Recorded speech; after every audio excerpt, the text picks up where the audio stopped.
ప్రముఖ సినీ నిర్మాత డైరెక్టర్ తమ్మిరెడ్డి భరద్వాజ గారు లైవ్లో రెడీగా ఉన్నారు.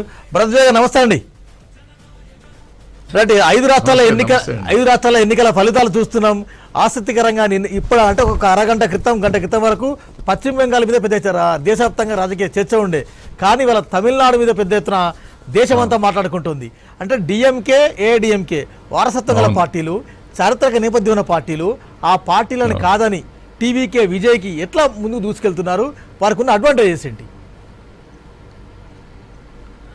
అడ్వాంటేజ్ సినిమాలే అడ్వాంటేజ్. ఇప్పుడు తమిళనాడు ఎక్కువ ఇన్ ప్రిన్సిపల్ ఏమందంటే సినిమా ఇండస్ట్రీ ఎప్పుడు అన్నాదురై గారి దగ్గర నుంచి మీరు తీసుకోండి, అంత సినిమా వాళ్ళే. అన్నాదురై గారు, కరుణానిధి గారు, ఎంజీఆర్ గారు, జయలలిత గారు, ఇట్లా లెక్కేసుకుంటూ పోతే అందరు వాళ్ళే. మధ్యలో మొన్న కమల్ హాసన్ గారు వచ్చే, రజనీకాంత్ గారు ధైర్యంలోకి వెళ్ళిపోయాడు. మిగిలిన వాళ్ళంతా విజయకాంత్ గారు, వీళ్ళందరూ ఎలక్షన్లో కంటెస్ట్ చేశారు, గెలుస్తూనే ఉన్నారు. అఫ్కోర్స్ ఎంజీ రామచంద్రన్ గారు, జయలలిత గారు అయితే కంటిన్యూస్గా చీఫ్ మినిస్టర్గా కూడా చేశారు. సో వాళ్ళకి తమిళనాడుకి కొంచెం ఈ సినిమా ఇండస్ట్రీ, సినిమా ఇన్ఫ్లుయెన్స్ ఎక్కువ పబ్లిక్కి. సో ఇప్పుడు విజయ్ సూపర్ స్టార్ అక్కడ. ఆ సూపర్ స్టార్ ఇప్పుడు చేసినప్పుడు జయలలిత పోయినాక గ్యాప్ ఉంది అక్కడ, బాగా కొత్తగా గ్యాప్ వచ్చింది. ఆ గ్యాప్ని సడన్గా ఈయన వచ్చి క్యాప్చర్ చేశారు, విజయ్ గారు వచ్చి క్యాప్చర్ చేశారు. ఇప్పుడు దేశంలో అన్ని చోట్ల మన కొత్త రాష్ట్రాలు రావాలి. ఇప్పుడు బీజేపీలో వస్తున్నాయంటే ఎప్పటికప్పుడు, ఇంతకాలం అక్కడ వెస్ట్ బెంగాల్లో వాళ్ళు ఉండే సిపిఎం ఉండేది, సిపిఎం తర్వాత తృణమూల్ కాంగ్రెస్ వచ్చింది. Now they wanted a change, బీజేపీకి వస్తుంది ఇప్పుడు. సో ఎప్పటికప్పుడు నార్త్ ఈస్టర్న్ స్టేట్స్ అన్నీ అట్లాగే వచ్చినాయి కదా. ఇంతకుముందు కమ్యూనిస్ట్ పార్టీలు ఉన్న స్టేట్స్ అన్నీ కూడా పోయినాయి. అస్సాం కాంగ్రెస్ ఉండే, అది పోయింది. సో మెల్లిమెల్లిగా ఏమవుతుందంటే దే వాంటెడ్ ఏ చేంజ్. ఈ సైకిల్ రొటేషన్ వస్తూ ఉంటుంది, దీంట్లో ఉంది. ఇది మాత్రం ఏంటంటే తమిళనాడుకి వచ్చిందంటే ఓన్లీ సినిమా గ్లామర్ ఎక్కువ ఉంది. అండ్ విజయ్ ఆయన చేసిన సినిమాల్లో కూడా కొన్ని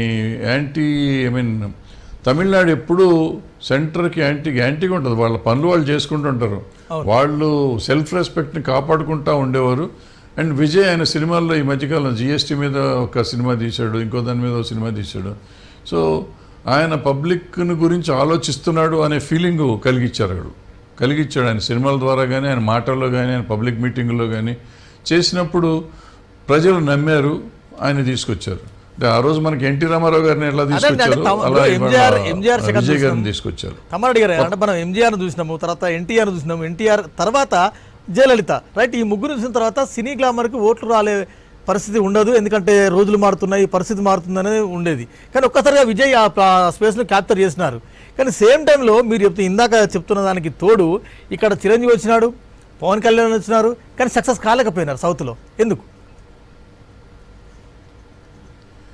సక్సెస్ కావటం? ఇది చెప్పాను కదా, విజయ్ నమ్మించగలిగాడు, వీళ్ళు నమ్మించలేకపోయారు. సింపుల్. ఎన్టీ రామారావు గారిని ఆ రోజు నమ్మారు, పట్టాభిషేకం చేశారు ఆయనకి. తర్వాత వచ్చిన వాళ్ళకి అంత నమ్మకం కలగలేదు, ఓట్లు వేయలేదు. అంటే ప్రజల్లో కూడా ఒక రకమైన నమ్మకము, అపనమ్మకాలు ఉంటాయి. ఒట్టి సినిమా వాళ్ళు ఊరికే వచ్చారు పోయారు అనుకుంటే ఓట్లు వేయరు. బట్ ఇప్పుడు మన పవన్ కళ్యాణ్ గారికి మొన్న 100% రిజల్ట్ కదా, మన అన్ని సీట్లు ఎన్ని కంటెస్ట్ చేస్తే అన్ని గెలిచాడు కదా ఆయన కూడా.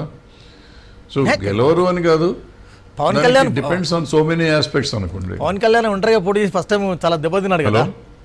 పవన్ కళ్యాణ్ దెబ్బతిన్నాడు ఫస్ట్ టైం, తర్వాత ఇక్కడ పిఆర్పి ప్రజారాజ్యం పెట్టి చిరంజీవి దెబ్బతిన్నాడు. అవును. అంటే చిరంజీవి గారి దగ్గరకు వచ్చేటప్పటికి అప్పుడు ఉన్న పరిస్థితులు వేరు. అప్పుడు ఇంకా కాంగ్రెస్ ఊపు ఉండే. కాంగ్రెస్ ఊపు ఉన్నప్పుడు, తెలుగుదేశం కాంగ్రెస్ ఉన్నప్పుడు చిరంజీవి గారు వచ్చి ఇండిపెండెంట్గా వచ్చేటప్పటికి ఆ రెండు చీలిపోయి కాంగ్రెస్ వచ్చింది. లేదా అప్పుడు తెలుగుదేశం వస్తుండేనేమో. చిరంజీవి గారు వచ్చినప్పుడు ఒక రకమైన ఆ గ్యాప్ ఫిల్అప్ చేయలేకపోయారు. బట్ చిరంజీవి గారు కంటిన్యూ చేస్తుంటే నెక్స్ట్ ఎలక్షన్లో గ్యారంటీగా ఆంధ్రప్రదేశ్కి ముఖ్యమంత్రి అయ్యేవారు చిరంజీవి గారు. కానీ సేమ్ టైంలో రజనీకాంత్ ఎందుకు ధైర్యం చేయలేకపోయారు? ఓపిక పట్టలేదు. తమ్మారెడ్డి గారు ఇందాక మీరు చెప్తున్నారు, సేమ్ టైంలో రజనీకాంత్ ఎందుకు ధైర్యం చేయలేకపోయినారు? కమల్ హాసన్ ఎందుకు వెనక్కి పోయినాడు?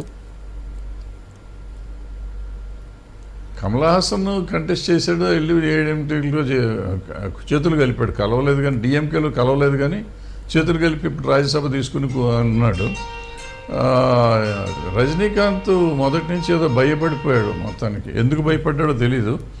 ఆయన ఎప్పటికప్పుడు అంటా ఉండేవాడు, చేయలేకపోయాడు.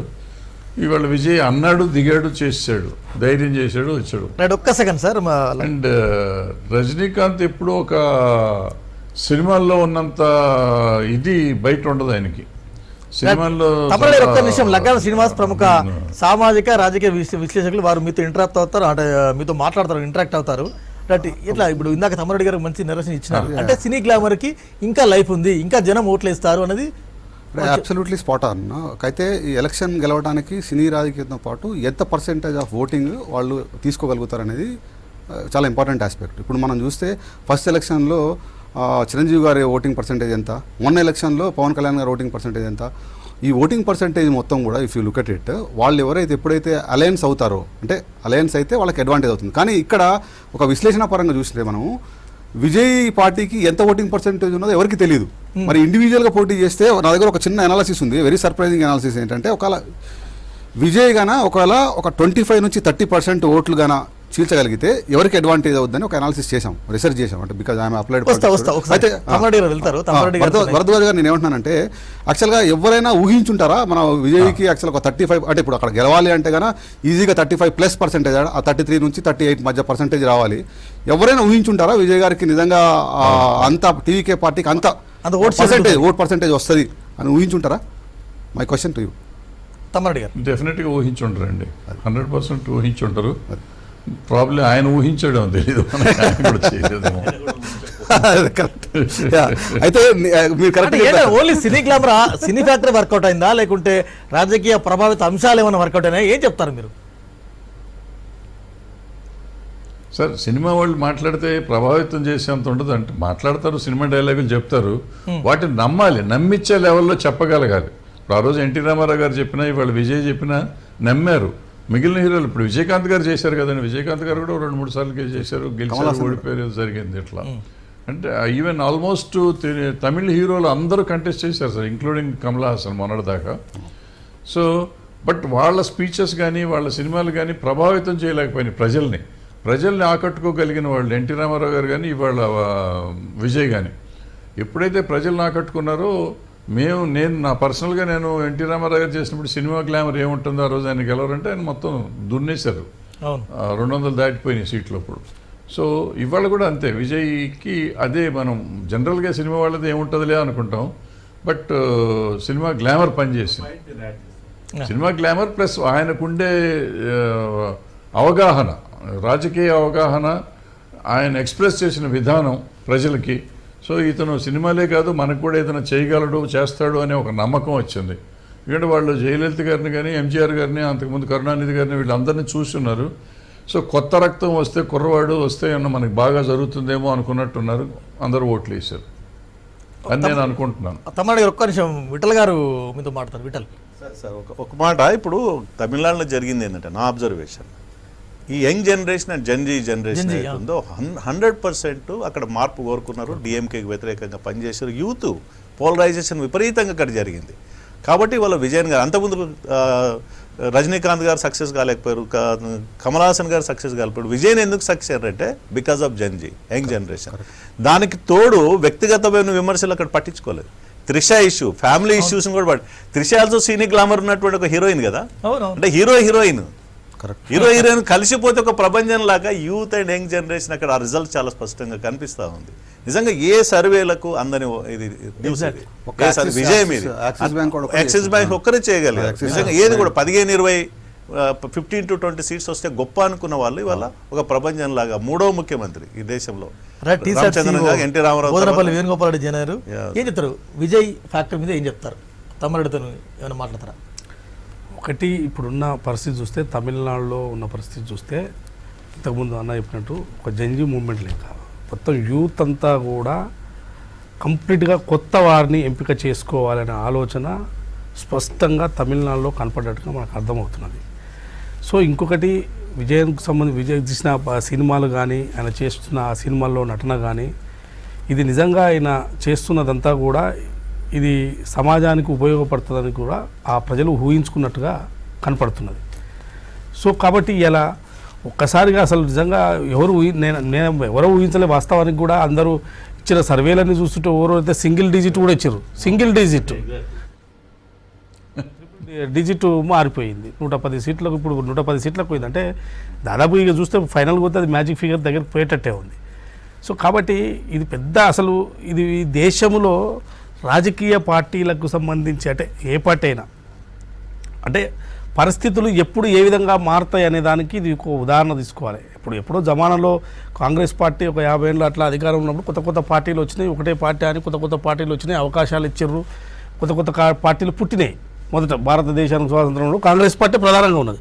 తర్వాత కొన్ని పార్టీలు పుట్టినాయి కొన్ని పోయినాయి. కానీ ఇప్పటికి కూడా ఒక రాజకీయ పార్టీ ఒక 9 నెలలు అయితే ఐ థింక్ 9 నెలలు ఎంత సంవత్సరం కూడా కాలే అంతే టోటల్గా. తమ్మారెడ్డి గారు విజయ్ సినిమాలో ప్రజా హీరో ఈ పాత్రలో ఆయన నటించిన దాంట్లో ఈ పబ్లిక్ ఓరియంటెడ్ తర్వాత లీడర్షిప్ ఓరియంటెడ్ ఆ పాత్రలో ఎక్కువగా ఆయన మనం చూసినాం. అవి ఏమైనా ప్రభావితం చేసినాయంటారా? లేదండి, ఈ పెద్ద ఆయన కమర్షియల్ హీరో అండి, మొత్తం total commercial hero. NT Rama Rao లాగా ఈయన కూడా కమర్షియల్ హీరో, ఎంజీఆర్ గారు లాగా కూడా ఈయన కూడా అంత కమర్షియల్ హీరోసే. బట్ ఎక్కడో ఒక పాయింట్ పెడతా ఉంటారు ఈ ప్రజలకు సంబంధించింది, ప్రజలకి లాభం చేకూర్చేది, ఐ మీన్ ఉత్తేజపరిచే డైలాగులు 4-5 ఉంటాయి అంతే. సో అది జనాన్ని ఆకట్టుకుంది. ఇందాక సార్ చెప్పినట్టు జంజీ ఇప్పుడు కొత్త జనరేషన్ కావాలన్నారు, యంగ్స్టర్స్ అంతా ఓటేశారు. మొత్తం యంగ్స్టర్సే ఈ మధ్య మార్చారు దాన్ని డెఫినెట్గా దాన్ని టోటల్గా మార్చేశారు అక్కడ వరకు. అంటే ఉన్న గ్యాప్ ఉంది సార్, డిఎంకేకి ఏడిఎంకేకి వాళ్ళ పూర్తిగా ఒక ఇది లేదు, అంటే ఆరా లేదు. ఈయన లేకుంటే వాళ్ళిద్దరు కొట్టుకునేవారు, ఈయన వచ్చేటప్పటికి మొత్తం అంతా ఈయనకి వేసారు, జనం అంతా మారిపోయారు. తమ్ముడి గారు సేమ్ టైంలో అంటే యంగ్ ఓటర్స్ జంజీ బ్యాచ్ ఇందాక విటలన్న ఏదైతే అన్నారో ఈ జంజీ బ్యాచ్ అంతా కూడా విజయ్ని హీరోగా చూస్తారా లేకపోతే లీడర్గా చూస్తారా? అంటే ఆల్టర్నేటివ్ ఆప్షన్ సార్ ముందు హీరోగానే చూస్తారు సార్, తర్వాత లీడర్గా చూస్తారు. ఇవాళ లీడర్